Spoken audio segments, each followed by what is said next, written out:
I'm Mafini Dosso. I'm working at the Joint Research Center of the European Commission, and I work as an economist and a policy analyst.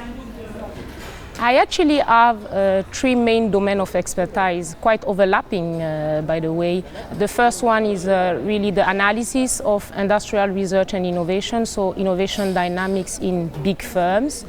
And the second field is more about territorial innovation policy, which is also the thematic of the unit I'm working in at the Commission. And the third thematic is really how to use the evidence produced by the academics and by the research in informing the innovation policy at different geographical levels. Those are my three main domains of expertise.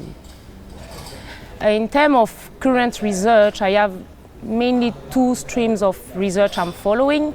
We do some kind of qualitative research on innovation value chain in big firms.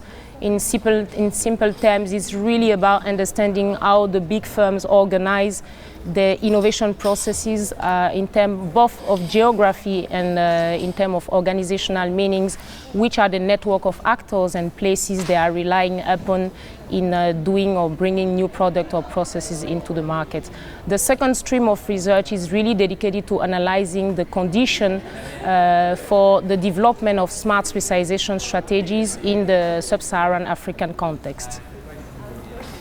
The ERSA network, it's my first time at the European Science Regional Association conference, and as I was saying before, I came really for the purpose of better understanding the new research and the new development in conceptual research in terms of peripheral area, smart developments in remote regions, lagging regions, with really the purpose of better informing my own research on sub-Saharan Africa. And I really like the presentation of the President, André Torre, because it was really about telling where we're coming from and where we are going to in terms and what is missing in terms of research on rural areas. So I really enjoyed the presentation, and I think that a lot can be learned from the French experience actually in territorial development in rural areas. So that was the main purpose of me coming to the conference, knowing more about research in lagging region, in rural area, in less developed areas.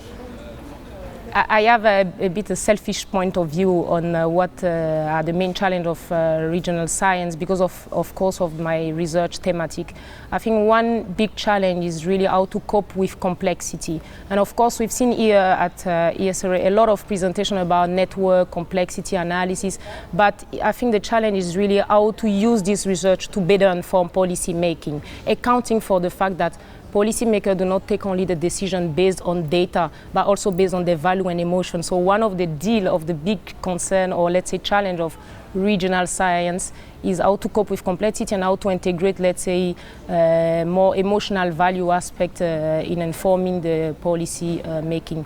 The second big challenge, to my point of view, is how can we better embed regional science into the concern raised by the global agenda, like sustainable development goal, but also in terms of how to better integrate the mega technological trend or the upcoming paradigm or Industry 4.0. So those are really two main important challenges for me for the regional science. So better inform the policy, looking at complexity analysis, and also how to better embed our research in these global and agenda and technological trends.